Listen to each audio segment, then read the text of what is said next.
இப்படி தான் சொன்னாங்க. நாங்கள் திட்டத்தை சொல்லும் போதே இது நடக்காது, நடக்க முடியாது அப்படின்னு நடத்தி காட்டணுமா இல்லையா? அந்த மாதிரி இதுவும் நடக்கும் அப்படின்னு ஒருத்தர் பேசியிருக்கார். பேசினது யார், எதை பற்றி பேசியிருக்காரு பார்த்துருவோம் வாங்க. அமைச்சர் தங்கம் தென்னரசு அவர் தான்.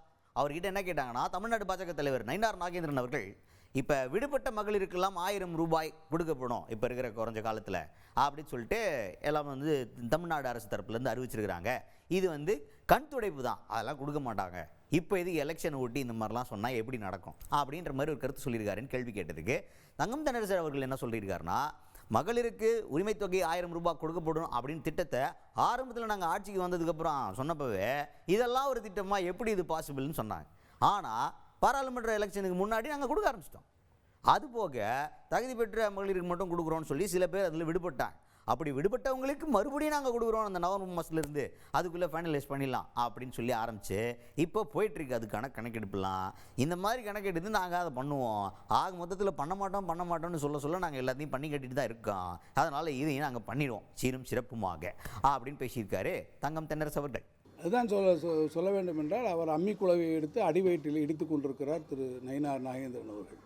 காரணம், இப்படித்தான் சொன்னாங்க, இந்த திட்டத்தை அறிவிக்கும் போது எப்படி இதை செயல்படுத்த முடியும், செயல்படுத்தவே முடியாத ஒரு திட்டத்தை சொல்லியிருக்கிறார்கள் என்று சொன்னார். இந்த திட்டமே வராது என்று சொன்னார்கள். பாராளுமன்ற தேர்தலுக்கு முன்பாக இந்த திட்டத்தை நாங்கள் செயல்படுத்த ஆரம்பித்து விட்டோம்.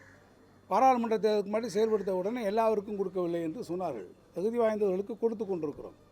அப்படி தகுதி வாய்ந்திருக்கக்கூடியவர்கள் யாரேனும் விட்டு போயிருந்தால் அவர்களும் இப்போது இருக்கக்கூடிய உங்களுடன் ஸ்டாலின் முகாம்களில் நீங்கள் அதற்கான விண்ணப்பங்களை அழியுங்கள் என்று கேட்டு அவர்களும் தொடர்ச்சியாக கொண்டு அளித்து கொண்டிருக்கிறார்கள். அது குறித்து கீழே இருக்கக்கூடிய கள ஆய்வுகளும் மேற்கொள்ளப்பட்டு கொண்டிருக்கிறது. அது நவம்பர் மாதத்தில் இந்த உங்களுடன் ஸ்டாலின் முகாம்கள் முடிகிற போது ஒரு இடத்திலிருந்து பெறப்பட்டிருக்கக்கூடிய முழுமையான அந்த விண்ணப்பங்கள் நிறைவேற்றப்பட்டு தகுதியுடைய யாரும் விட்டு போகாமல் இருக்கக்கூடிய அளவில் அவை சரிபார்க்கப்பட்டு அவர்கள் தகுதி உடையவர்களாக இருந்தால் யாரும் விட்டு போகாமல் அவர்களுக்கு வழங்கப்படும் என்றும் நம்முடைய மாண்புமிகு முதலமைச்சர்களும் மாண்புமிகு துணை முதலமைச்சர்களும் தெளிவுபட தெரிவித்திருக்கிறார்கள்.